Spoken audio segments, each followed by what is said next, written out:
नमस्कार विद्यार्थी मित्रांनो, आज आपण केंद्रीय औद्योगिक सुरक्षा बल म्हणजे CISF ह्या परीक्षेविषयी संपूर्ण अभ्यासक्रम, शारीरिक पात्रता, गुणांची विभागणी, ही परीक्षा कशी घेतली जाते, महिलांसाठी पात्रता काय आहे, पुरुषांसाठी पात्रता काय आहे, याच्याविषयी संपूर्ण अभ्यास करणार आहोत. चला तर मग सुरुवात करूया. ही भरती प्रक्रिया खालील 4 टप्प्यामध्ये घेतली जाते. यामध्ये शारीरिक चाचणी PET किंवा PST असे म्हणतो. यामध्ये उमेदवारांना ठराविक शारीरिक मानांकनाची पूर्तता करावी लागते. त्यानंतर लेखी परीक्षा घेतली जाते. यामध्ये शारीरिक चाचणीत उत्तीर्ण झालेल्या उमेदवारांना वस्तुनिष्ठ बहुपर्यायी प्रश्नांच्या स्वरूपातील लेखी परीक्षेला सामोरे जावे लागते. त्यानंतर तिसरा टप्पा जो येतो तो ट्रेड टेस्ट किंवा व्यावसायिक चाचणी असे देखील म्हणतो, ज्यामध्ये निवडलेल्या ट्रेडनुसार उमेदवारांची कौशल्ये तपासली जातात. आणि शेवटचा टप्पा जो आहे तो कागदपत्रांची पडताळणी आणि वैद्यकीय तपासणी याचा अभ्यास केला जातो, ज्याच्यामध्ये शेवटी कागदपत्रांची सत्यता, वैद्यकीय फिटनेस तपासणी पाहिली जाते. ह्या अशा पद्धतीने written exam, physical exam, medical test and trade test अशा 4 टप्प्यामध्ये ही परीक्षा घेतली जाते. परीक्षेचे स्वरूप जर पाहिल्यास लेखी परीक्षा यामध्ये सामान्य ज्ञान व चालू घडामोडीवर 25 प्रश्नांची संख्या असते. गुण 25 आहेत. त्यानंतर अंकगणित ज्यामध्ये 25 प्रश्न आणि 25 गुण असतात. त्यानंतर तर्कशक्ती आणि बुद्धिमत्ता यामध्ये 25 प्रश्न आणि 25 गुण येतात. आणि सामान्य इंग्रजी किंवा हिंदी विषयाचा अभ्यास यामध्ये देखील 25 प्रश्न आणि 25 गुण अशी एकूण 100 प्रश्न आणि 100 गुणांचा अभ्यास केला जातो. याच्यासाठी दिलेला कालावधी हा 90 मिनिट म्हणजे 1.5 तासाचा असणार आहे. पात्रता जर पाहिली तर शैक्षणिक पात्रतेमध्ये उमेदवार मान्यताप्राप्त बोर्डातून 10वी परीक्षा उत्तीर्ण होणे आवश्यक असते. वयोमर्यादेचा अभ्यास केला तर 18 ते 23 वर्षे. आरक्षित प्रवर्गासाठी उमेदवारांना सरकारी नियमानुसार वयात सवलत दिली जाते. शारीरिक पात्रतेच्या बाबतीत पाहिल्यास तर पुरुष उमेदवारांसाठी 170 सेंटीमीटर आणि छाती फुगवून 80 ते 85 सेंटीमीटरपर्यंत दिलेले आहे. अर्ज प्रक्रिया ही उमेदवारांना CISFच्या अधिकृत वेबसाईटला भेट देऊन ऑनलाईन अर्ज करावा लागतो. अर्ज करण्यापूर्वी 1 टाईम रजिस्ट्रेशन करणे देखील आवश्यक असते.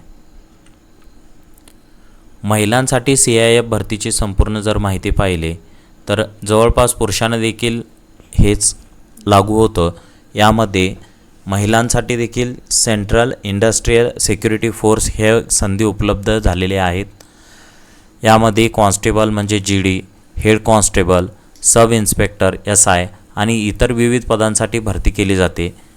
खाली महिलांसाठी पात्रता, निकष, परीक्षा पद्धत आणि इतर महत्त्वाच्या गोष्टी देखील दिलेल्या आहेत. शारीरिक चाचणी महिलांसाठी पाहिल्यास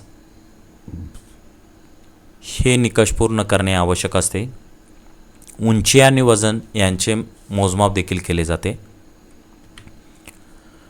वस्तुनिष्ठ प्रश्न MCQ पद्धतीने असणार आहेत, ज्यामध्ये सामान्य ज्ञान, अंकगणित, तर्कशक्ती, इंग्रजी किंवा हिंदी यांचा देखील अभ्यास असतो.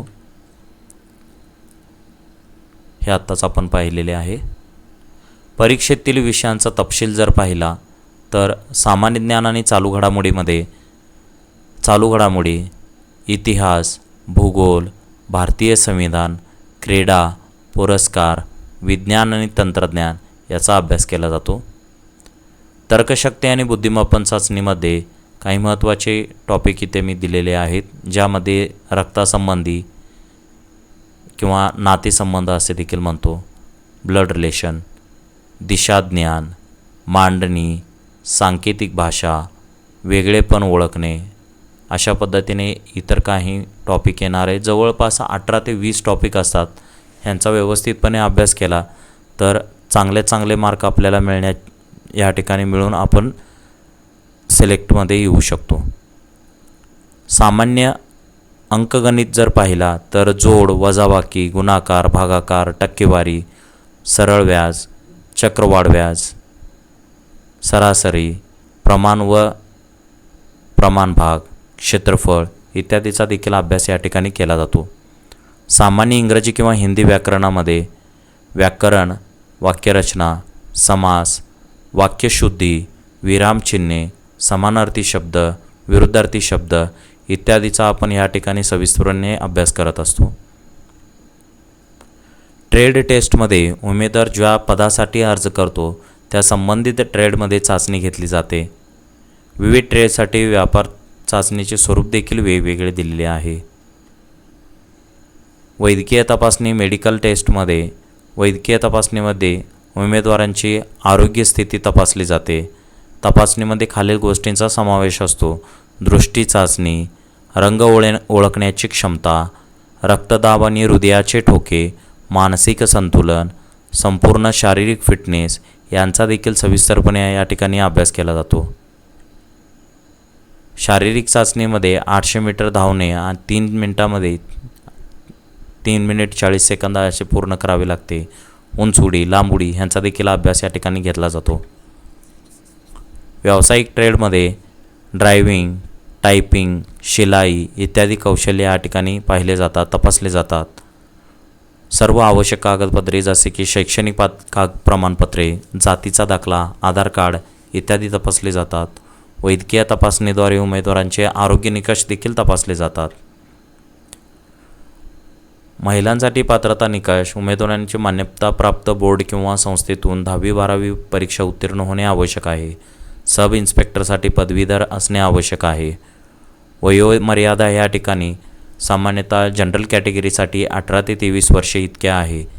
SC आणि STसाठी 5 वर्षाची सूट दिलेली आहे. OBCमध्ये 3 वर्षाची सूट दिलेली आपल्याला दिसून येते. महिलांसाठी उंची सामान्य प्रवर्गासाठी 157 सेंटीमीटर आणि ST प्रवर्गासाठी 155 सेंटीमीटर. छाती महिलांसाठी छाती मोजण्याची आवश्यकता या ठिकाणी नाही आहे.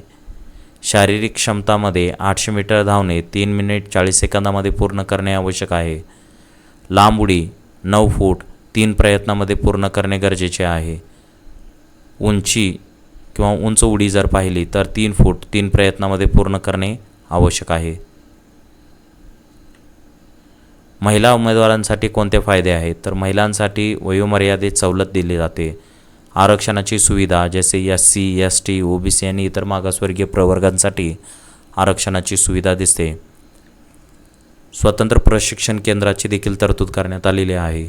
सुरक्षित वसतिगृह, त्यानंतर उत्तीर्ण झाल्यावर सरकारी नोकरीसह सर्व फायदे जसे पेन्शन योजना, वैद्यकीय सुविधा, घर भाडे इत्यादी सुविधा या ठिकाणी दिल्या जातात. पात्रता निकषामध्ये पुरुष उमेदवारांसाठी शैक्षणिक पात्रता ही उमेदवारांनी मान्यता प्राप्त बोर्ड किंवा संस्थेतून 10वी किंवा 12वी परीक्षा उत्तीर्ण केलेली असावी. सब इन्स्पेक्टरसाठी पदवीधर असणे आवश्यक आहे.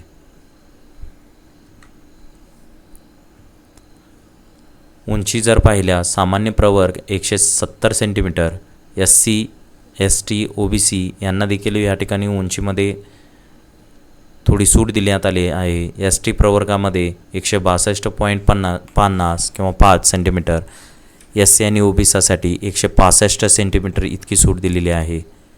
सामान्य परिस्थितीमध्ये छाती 80 सेंटीमीटर आणि फुगवून 85 सेंटीमीटर असे देखील सूट दिलेली दिसते.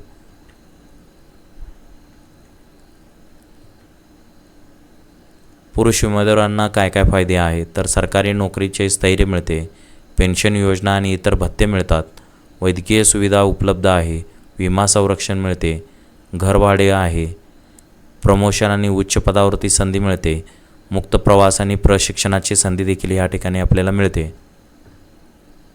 तयारीसाठी काही महत्त्वाच्या टिप्स या ठिकाणी देण्यात आलेल्या आहेत, ज्याच्यामध्ये दररोज शारीरिक सराव करा, धावणे, उंच उडी, लांब उडी यावर भर द्या, सामान्य ज्ञान आणि चालू घडामोडीवर लक्ष द्या, दैनिक बातम्या वाचा आणि चालू घडामोडीचा अभ्यास करा, विषयानुसार तयारी करा, जसे अंकगणित आणि तर्कशास्त्र सुधारण्याची नियमित सराव करा, मॉक टेस्ट आणि मागील वर्षाचे पेपर सोडवा. परीक्षेच्या स्वरूपाची संकल्पना मिळेल. मानसिक आणि शारीरिक तयारी ठेवा. परीक्षेपूर्वी योग्य आहार, विश्रांती घेणे आवश्यक आहे. चला तर मग मित्रांनो, आपण इथेच थांबूया. धन्यवाद.